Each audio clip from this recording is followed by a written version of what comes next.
Buenas nuevas, queridos fetevidentes. Estamos aquí nuevamente compartiendo con ustedes mucho más sobre la Navidad. Querido Padre, ¿qué más nos puede compartir sobre la Navidad? Que ya estamos a las puertas del nacimiento del Niño Dios. Sí. Y queremos desearles a todos que tengan una linda Navidad, ¿no? Y en este programa, porque ya estamos a las puertas, a las vísperas, vamos a orientarles un poquito cómo se debe celebrar la Navidad. Porque cada uno piensa a su modo y a veces según sus propias tradiciones. Yo recuerdo cuando era niño, primero íbamos a la misa. Cuando salíamos de la misa nos reuníamos en familia, ¿no? La familia de mi mamá y nuestra familia, todos juntos. Y cuando eran las 12, bueno, nos deseamos feliz Navidad y obviamente venía una buena comida y después venía el momento de abrir regalos. Entonces, que a las 12 abrir regalos. Entonces yo estaba recordando eso en estos días, ¿no? La Navidad en familia, Padre. Pero lo cierto es que hoy día ya cada quien hace su proyecto y pasamos por alto la importancia de la familia y pasamos por alto lo más bonito que es ir a la iglesia. Y entonces, para algunos Navidad puede ser eso, abrir regalos. Para otros la Navidad puede ser, bueno, vamos a reunirnos a hacer una cena. O una etapa del año. Otros aprovechan de que como el 25 nadie quiere viajar en avión, hay ofertas. Como ayer me dijo alguien que su hija se iba para Europa porque encontró una promoción. ¿De Navidad? De Navidad. Entonces el 25 de diciembre un avión para Europa y, con sus amigas. A pasar Navidad allá. Y digo pasar Navidad allá porque la Navidad comienza el 25 de diciembre. Este año y se prolonga como si fuera un solo día largo hasta el 12 de enero inclusive. 12 de enero todavía es Navidad. Y en algunos países, por ejemplo en Polonia, hay ciudades, Lituania y ciudades antiguas, algunas ciudades de Alemania, que la Navidad la prolongan hasta el 2 de febrero, cuando es la fiesta de la presentación del Niño Jesús en el templo. O sea que María y José estaban en Belén al menos 40 días. Entonces, estos son 40 días de Navidad. Qué bello. Y a los 40 días presentan al Niño Jesús en el templo, regresan a Belén y luego es que salen a Egipto. Entonces, no hay razón para terminar la Navidad ya, ¿no? La Navidad debemos prolongarla. Porque es una fiesta grande. Yo si fuera papa, la largo hasta el 2 de febrero y anticipo el Adviento como el Adviento ambrosiano de más 6 semanas, pero como jamás voy a ser papá y no me interesa tampoco, pero lo digo como un decir, que sería interesante que algún papa cambiara esto como era en una ocasión, en un tiempo atrás, y todavía lo es en algunas tradiciones. Y que sería bonito, ¿no? Porque le damos también más énfasis a la segunda venida de Cristo si tenemos un Adviento más prolongado como el Adviento ambrosiano, que es de rito latino, católico, con el Papa.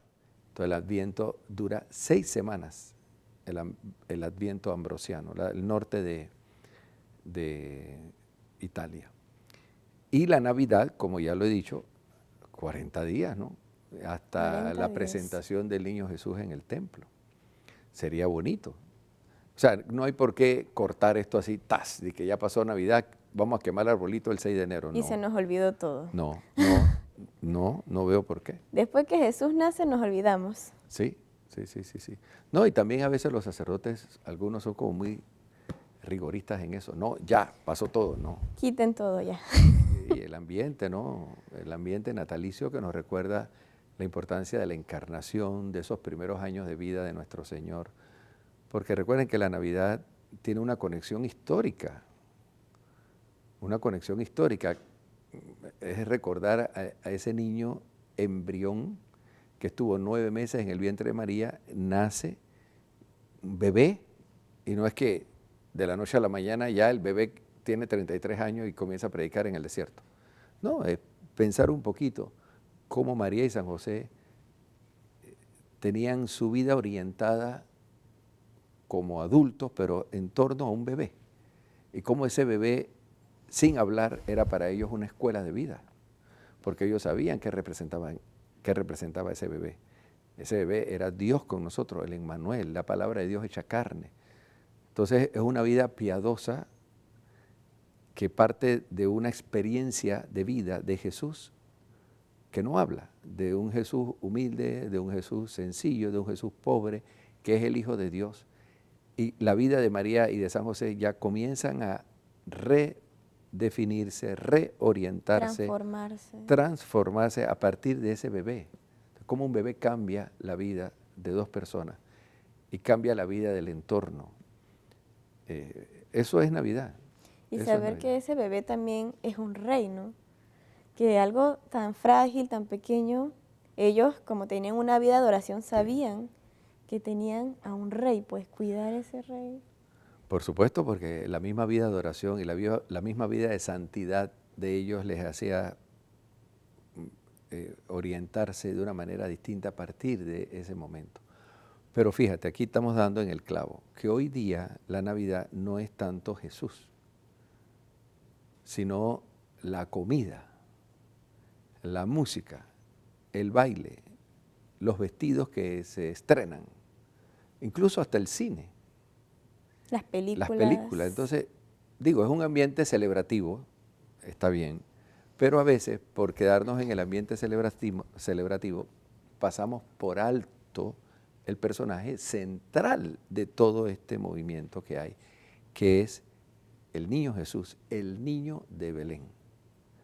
Jesús de Belén, así como hay devoción a Jesús Nazareno o Jesús de Nazaret o Jesús el Galileo, ahora estamos con la devoción del divino niño o de Jesús de Belén, Jesús betlemita o Nuestra Señora de Belén o San José de Belén. Todo esto nos enseña a orientar y meditar un poquito, ¿no? De que lo que se quiere es desarrollar una espiritualidad natalicia en torno a ese misterio de la Sagrada Familia, que es una familia pobre, que es una familia sencilla, humilde, casta, una familia que vive en sobriedad. Y entonces, bueno, ¿esto qué significa para nosotros hoy día? Obviamente que Dios Padre quiere que todas las familias del mundo tengan a la familia de Belén, la familia de Nazaret, la tengan como modelo de vida. Sí, Padre, también. Entonces yo creo que podríamos reflexionar sobre esto, ¿no? Sí. ¿Qué representa San José hoy para los papás? ¿Qué representa la Virgen María hoy para los papás? ¿Y qué representa el bebé Jesús? Jesús. Baby Jesus. Baby Jesus. ¿Qué representa Baby Jesus? Sí. Es la fiesta de los niños, como usted bien decía, pero también es la fiesta de la familia. Entonces, esa es otra. El próximo 25 de diciembre es el día de los niños que deben recibir sus regalitos.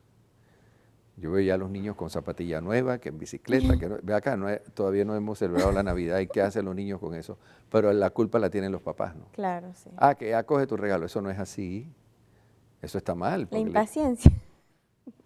El estrés, la ansiedad. Ay, no. Eso no es así, eso no es así. Ellos se ven ir a dormir el 24 y el 25 cuando amanecen ven los regalitos. Así es la cosa. Después de la misa también. Y el domingo que sigue al 25 de diciembre es el domingo de la familia, es la fiesta de las familias. Sí. Y en enero entonces, como usted bien decía, la fiesta de la Epifanía, que es la fiesta de Reyes, la visita de los magos.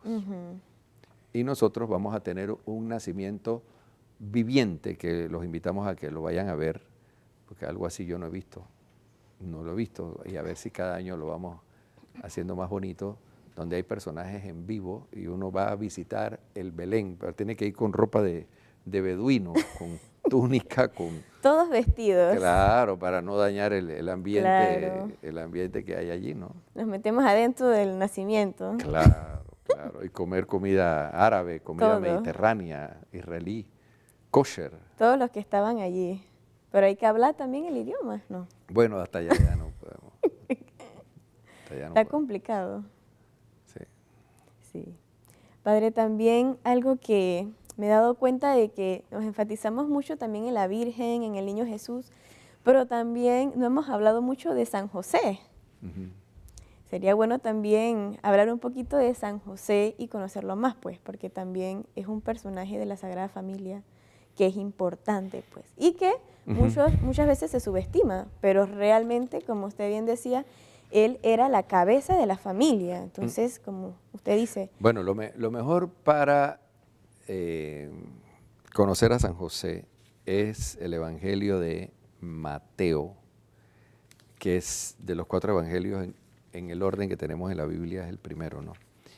Y bueno, y vamos a leerlo, porque así como San Lucas nos presenta como personaje central a María antes del nacimiento de Cristo, Mateo nos presenta a José como personaje central antes del nacimiento de Jesús. Primero nos presenta la genealogía, dice que Jacob engendró a José, el esposo de María. Lo primero que nos está presentando aquí Mateo es la genealogía de José. Para los judíos en aquella época el árbol genealógico era importante y ellos lo conservaban desde años. No es que Mateo vino aquí a rebuscar estos nombres. Estos existían como códices, sobre todo el árbol genealógico de David, porque se estaba esperando el nacimiento del Mesías. Y el Mesías debía nacer de un descendiente directo del rey David, de un vientre puro y de una semilla masculina pura. Si bien en el árbol genealógico de José aparecen 4 mujeres que no son israelitas, no por eso deja de ser sangre pura. Yo creo que aquí tenemos que saber algo de genética, ¿no? Lo voy a poner así. Si tenemos un abuelo judío y una abuela judía y tienen un niño judío y ese niño judío se casa con una judía y tienen un niño judío y ese niño judío se casa con otra judía y después tienen digamos un tataranieto y ese tataranieto se casa con una inglesa. El niño va a ser 50% judío y 50% inglesa, porque se mezcló. Ajá. Pero si luego el descendiente de esa pareja vuelve y se casa con una judía, y después con otra judía, y con otra judía, vuelve a la sangre pura. Vuelve a la sangre pura. O sea, esto lo digo porque por allí una homilía donde el Papa decía, con ocasión a la visita, parece a Colombia, que la sangre de María se había mezclado y por consiguiente no estaba mestizada, no porque, bueno, eso en relación a Guadalupe, pero aquí en el árbol genealógico, genéticamente, la sangre vuelve y se purifica. Esto, en realidad, para un cristiano católico, hoy día, donde no hay distinción, porque en Cristo somos uno, y ya no hay judío, ni ya no hay gentil, todos somos uno en Cristo. Para nosotros los cristianos esto no tiene razón de ser. Pero para la mentalidad bíblica sí, porque los judíos en la época de Jesús estaban esperando un descendiente directo del rey David y aquí está el árbol genealógico. El hecho de que aquí aparezcan 4 mujeres que no eran 100% judías, sin embargo sí eran semitas, no significa que la sangre no se purificó más adelante, porque la misma genealogía nos lo está diciendo. Vuelve y se purifica, porque el niño va a tener 50% del papá y 50% de la mamá. Yo tengo 46 cromosomas, usted tiene 46. De esos 46 cromosomas, 26 se unen a una nueva célula y 26 de la mamá y hacen el niño. Ahora, hablando aquí es que si Jesús no tuvo un papá de la tierra, ¿de dónde le vinieron a él los 46 cromosomas? aquí donde hay un milagro, que es el milagro de la concepción de Jesús. Aquí está la grandeza de María. María le da todo el ser humano a Jesús, Todo. no la mitad. Todo completo. Sí, porque si no ya caemos en una herejía y decimos que Jesucristo no es verdadero hombre, como decían antiguas herejías, ¿no? Sí. Jesucristo es 100% hombre y Jesucristo es 100% Dios, gracias a que hubo una intervención milagrosa de Dios en la concepción de Jesús. Por el Espíritu Y Santo. eso es lo que está diciendo San Mateo. Este texto a mí me fascina. Dice, mira lo que dice el verso 16, dice, Jacob engendró a José.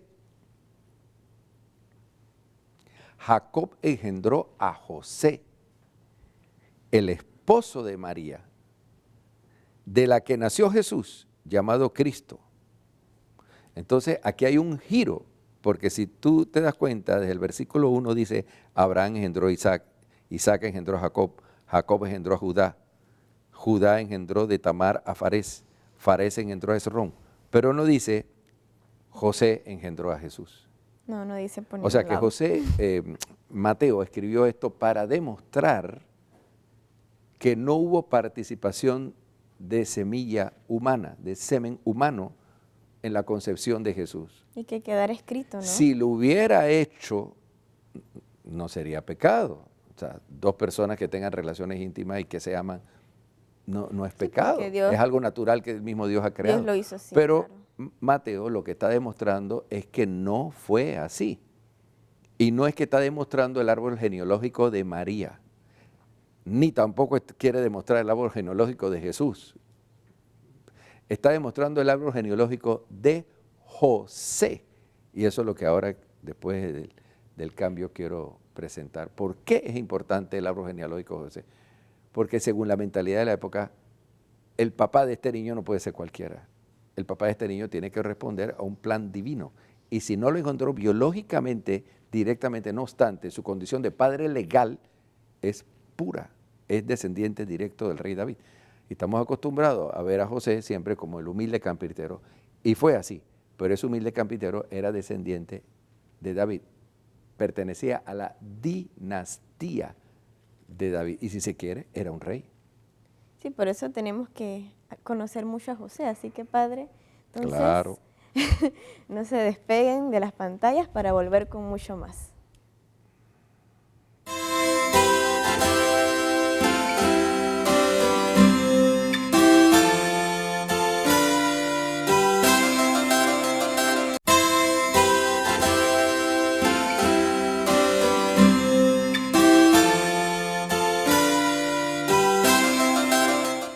Continuamos con ustedes, queridos fetividentes, hablando mucho más y conociendo sobre San José.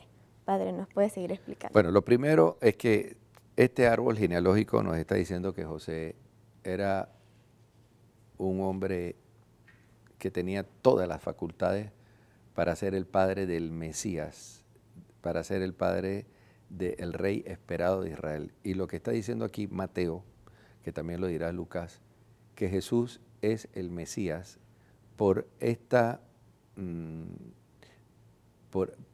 árbol genealógico de José, aunque no lo haya engendrado. Mateo no quiere demostrar que José engendró a Jesús. Lo que quiere demostrar que su padre adoptivo en la tierra es un descendiente directo del rey David. Y ese descendiente directo del rey David tiene en su casa al Mesías. Eso es lo que quiere demostrar. Y que no es cualquiera persona y también. En la época de Jesús, según esa mentalidad, lo que pasa es que tenemos una mentalidad nosotros occidental del siglo XXI, pero los judíos del primer siglo, para ellos la dignidad de una persona le viene sobre todo por la distinción del papá. Y por eso aparece esta dinastía de José, el árbol genealógico de José, y no el de María. Entonces lo que quiere es reafirmar que José tiene todo el aspecto legal para ser el padre putativo o nutricio o adoptivo de el Mesías. Va a adoptar el Mesías, va a vivir con el Mesías, va a educar al Mesías. Y entonces se mete en un problema, Mateo. Dice, pero ¿cómo ahora voy a demostrar que Jesús de Nazaret es el Mesías cuando no tiene su papá vinculación biológica? Pero Mateo tiene que respetar lo que Dios ha hecho. Y no le importa tanto el pensamiento cultural de la época, sino el milagro que Dios ha establecido. Y ahí es donde vemos, ¿verdad?, el desafío de los evangelistas. Porque algunos racionalistas dicen, no, pero que se escribe a la época, conforme a la mentalidad. No, precisamente reaccionan ante la mentalidad y demuestran que Dios actuó aquí de una manera milagrosa, porque no escriben para congraciarse o para quedar bien con el medio ambiente, sino que son testigos de una tradición oral que luego se pone por escrito. Sí, que en ese tiempo muchos no entendían. No, pero es que ni tampoco ahora. Ahí es donde estamos en el misterio, ¿no? Y hablando también de esta figura, miren lo que dice aquí la Sagrada Escritura, ¿no?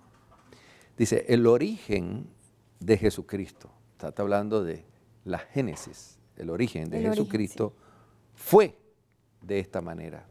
O sea, de ese Jesús de Nazaret. ¿Cómo comienza su vida? ¿De dónde viene?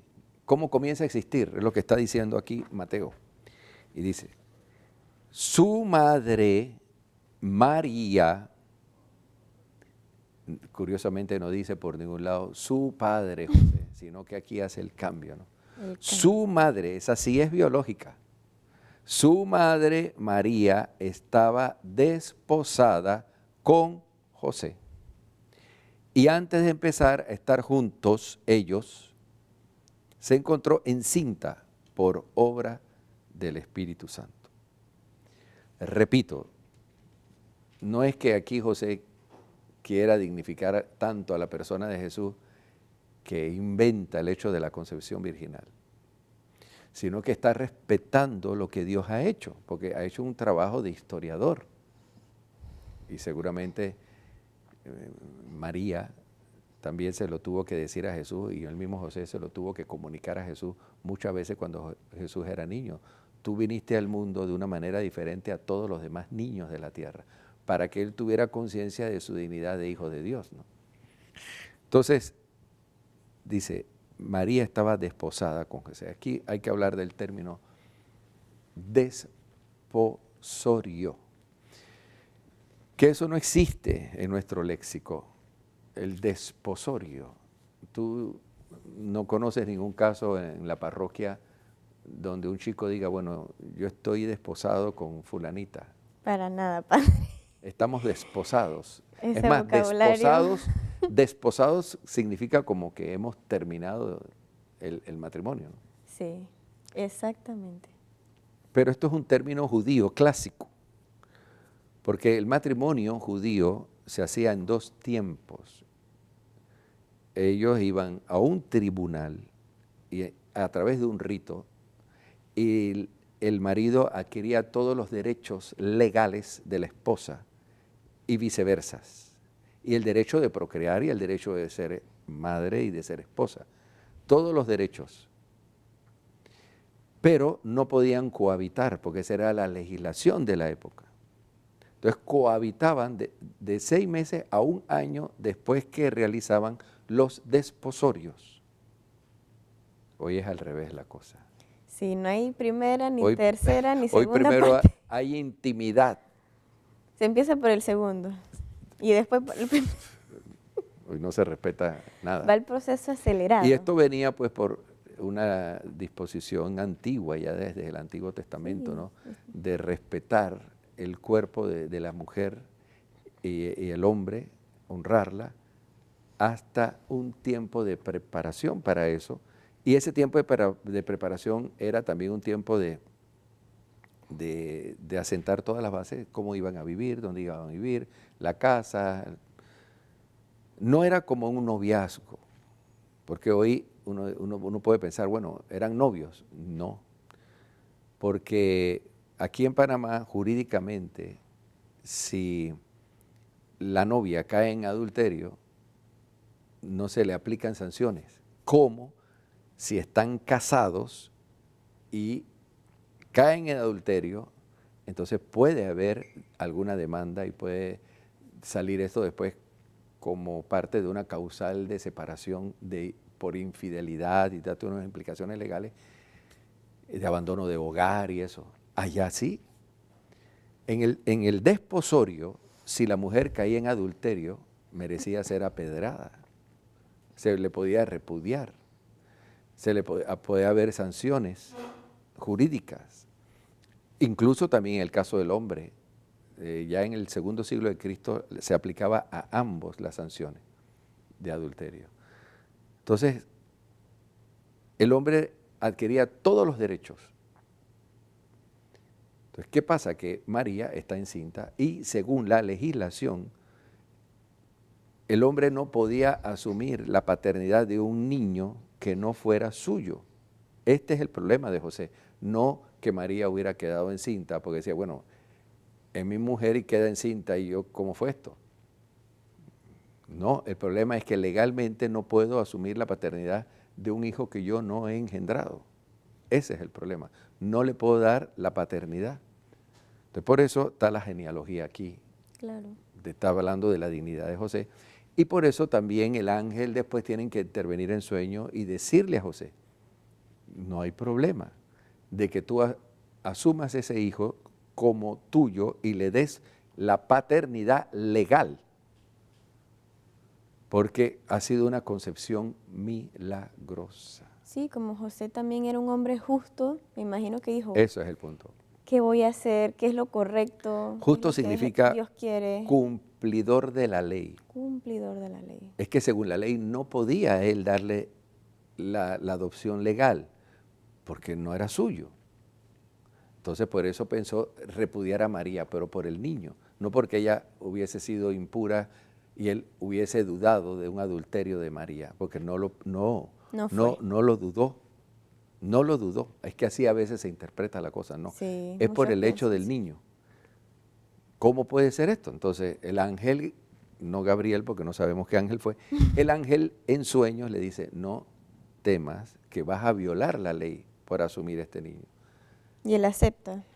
Y él acepta y dice, bueno, no, aquí ni modo, pues el que hace la ley me está diciendo a mí, quebrántala, tómala, toma el hijo y toma a su madre. Que es lo que vino a hacer Jesús, ¿no? Con la ley. No temas porque era justo. No temas, vamos a seguir leyendo. A seguir, sí. Dice, su marido, fíjese, dice su marido, esto es interesante, le llama marido y estaban desposados. ¿Por qué le llama marido? Porque ya era marido, aunque no estaban conviviendo juntos. Repito, primero se casaban, voy a tener que decirlo así, porque se casaban, recibían todos los derechos uno de otro como marido y como mujer. Era considerado ya marido y ella esposa, pero no se podían tocar porque esa era la legislación marital de aquella época. Cada uno vivía en su casa y después de 6, 8 meses a un año, entonces la noche de bodas se consumaba el matrimonio y entonces venía a terminar la segunda parte del matrimonio, pero ya era marido y mujer. Miren, qué interesante esto. Tengo mi marido, pero mi marido está en la casa con sus papás, trabaja, nos vemos de vez en cuando, pero no podemos tocarnos. Con calma. No podemos tocar. Entonces, en esta etapa, que es del desposorio, es cuando el ángel se le aparece a José y le dice, no temas, porque ahí fue donde quedó encinta la Virgen. Ahí es donde está el milagro. Si hubiera sido la concepción virginal dentro ya del matrimonio, no hubiese sido milagrosa, porque decimos, no, hombre, tuvieron relaciones como marido y mujer. Entonces, la prueba de que fue una concepción milagrosa es que se dio en la etapa del desposorio y no del matrimonio de cohabitación. Wow, importante comprender eso.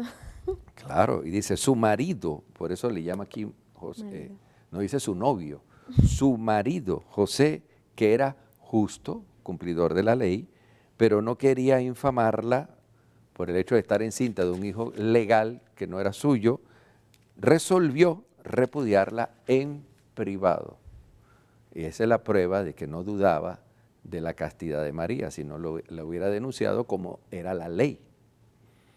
Así lo tenía planeado cuando el ángel del Señor se le apareció en sueños y le dijo: José, hijo de David. Fíjense que eso subraya el árbol genealógico, descendencia davídica. José, hijo de David, no temas tomar contigo a María, tu mujer. No dice la que va a ser mujer tuya. No, ya legalmente el ángel sabe la cultura en la que vive José y se adapta a esa cultura. No temas tomar contigo a María, tu mujer, porque ya lo es, porque están desposados. Porque le confirma aún más. Porque lo engendrado en ella es del Espíritu Santo. Dará a luz un hijo y le pondrás por nombre Jesús, porque el padre debe colocarle el nombre al niño en el momento de la circuncisión a los 8 días, ¿no? Porque él salvará a su pueblo de sus pecados. Le pondrá por nombre Jesús, Joshua, que significa Yahvé salva. El nombre Jesús representa la misión.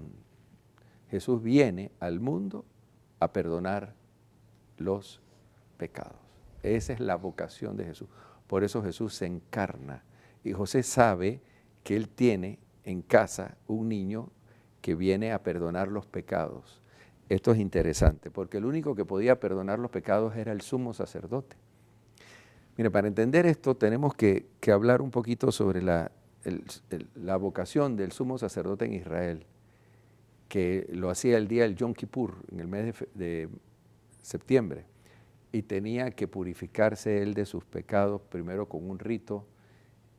No podía contaminarse con ningún pagano. Si un pagano lo escupía, ya no podía hacer el sacrificio y tenían que elegir un sumo sacerdote para ofrecer el sacrificio.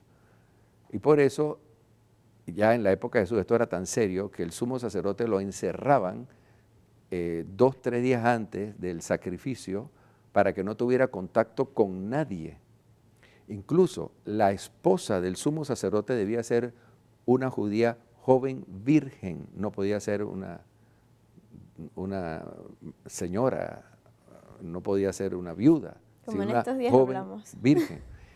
Y cuando moría el sumo sacerdote por un accidente o por cáncer, lo que sea, el día que fuera se le perdonaba el pecado a todo el pueblo. Entonces el sumo sacerdote era la figura más importante de Israel y entraba al Santa Santorum una vez al año, el día del Yom Kippur, después de haberse purificado él. Y según la tradición, los sumos sacerdotes cuando entraban al Santa Santorum tenían visiones, Dios le hablaba.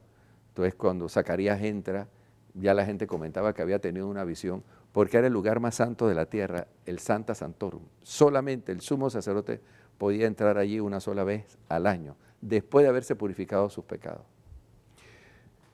Ahora imagínate lo que fue esto, que el ángel le está diciendo que él es el que va a salvar. El niño que él va a tener es el que va a salvar al pueblo de los pecados. O sea, adiós Yom Kippur. Adiós todo. Adiós todos esos sacrificios. Adiós el templo. Entonces José sabe que ahora él va a tener al sumo y eterno sacerdote en casa. Que San José sabía la misión de su hijo, pues. La misión grande. Así es. Y por eso María no es una mujer íntegra, es el templo de Jerusalén cuyo velo está cubierto, ¿no? También aquí hay un simbolismo teológico. ¿Por qué la concepción virginal? Porque el velo del templo no se puede rasgar. María es el templo nuevo de Dios. Cuando se rasgó el velo del templo con la muerte de Jesús, ustedes saben que cuando Jesús muere en la cruz, habían 2 cortinas que cubrían la Santa Santorum. Adelante está el altar de los sacrificios. Y el sumo sacerdote entraba allí temblando y cuidando una serie de ritos, y habían los sacerdotes y los sumos sacerdotes que habían dejado su oficio, estaban viéndose y se equivocaban en alguna parte del rito para decir que no podía seguir. Entonces era un problema por la cantidad de ritos y oraciones que tenía que hacer. Cosas. Cuando Jesús muere en la cruz, si tenemos la geografía de Jerusalén en cuenta, Jesús muere detrás del templo. Jesús muere detrás del Sancta Sanctorum, donde estaba la colina del Calvario, no delante. No fue que el Espíritu, Jesús hace así, y el viento entra y rasga las cortinas. No. Jesús está detrás, justo detrás del templo estaba el Gólgota. Ahí estaba clavado, de espalda al Sancta Sanctorum. Y cuando Jesús entrega el Espíritu, entonces las cortinas se rasgaron las dos. Y eso fue un signo fuertísimo para los judíos, porque esas cortinas no se podían rasgar. Porque están cubriendo, están velando el misterio de Yahvé que está allí en una tablita, que era la palabra de Yahvé, no de Jehová. Yahvé. Que era lo más sagrado. Lo más sagrado, que era una representación de las 2 tablas de la ley que se perdieron con el exilio en Babilonia. María es el templo nuevo de Dios. Por eso Jesús está en el vientre y María es virgen. El velo cubre la nueva alianza, las tablas de la ley encarnada, Yahvé que se hace carne. Y de igual, Jesús sale del vientre de María sin que el velo se rasgue. O sea, es que teológicamente no podía ser María, no podía ser no virgen. Porque él está diciendo aquí, el ángel le está diciendo a José, salvará a sus pueblos de sus pecados. Es el sumo sacerdote, está en el Sancta Sanctorum. María es la Sancta Sanctorum. Tiene a Yahvé adentro y es el templo vivo de Dios. Digo Yahvé en ese sentido de entender, ¿no?, de que Yahvé se encarna. Obviamente no es Yahvé Padre, es Yahvé Hijo, porque la Santísima Trinidad siempre está unida, ¿no? Claro. María no es madre de Yahvé, es madre de Jesús, el Hijo de Yahvé, pero es la divinidad de Yahvé. Es una sola la divinidad.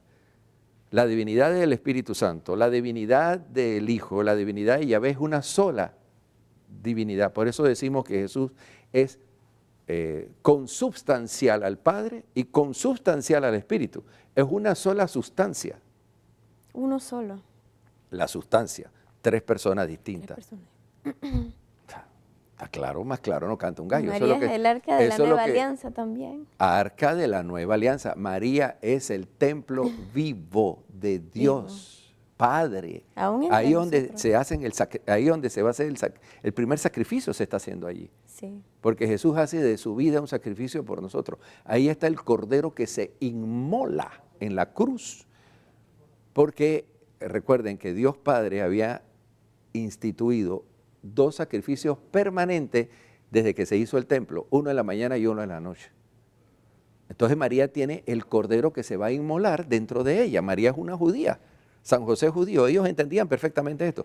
Los que no entendemos esto somos nosotros, que entendemos de computadora y entendemos de software y entendemos de Star Wars, pero de estas cosas no entendemos y a veces no. Es que tenemos que leer más la Biblia, Padre. Y estudiar, hermano. Tú haces un curso bíblico en una parroquia y nadie va. Claro. Y es tan importante. Y ahí nos enseñan los hermanos no católicos. Exactamente. Amén, bendito sea Dios. Bueno, Padre, se nos acaba del Feliz tiempo. Navidad, nace el niño de Belén, el Cordero de Dios. Bueno, entonces pienso que hemos hablado bastante de San José, pero creo que todavía nos faltaría hablar muchísimo más. Pero bueno, eso lo Estamos empezando a hablar de San José, empezando. Empezando, exactamente. Porque dice que después tomó a María y se la llevó consigo a su casa. Padre, tenemos que seguir hablando de San José. La casa de José. En el próximo Buenas Nuevas. La parte legal también. Exacto. Muy bien. Así que nos vemos. Feliz Navidad. Feliz Navidad.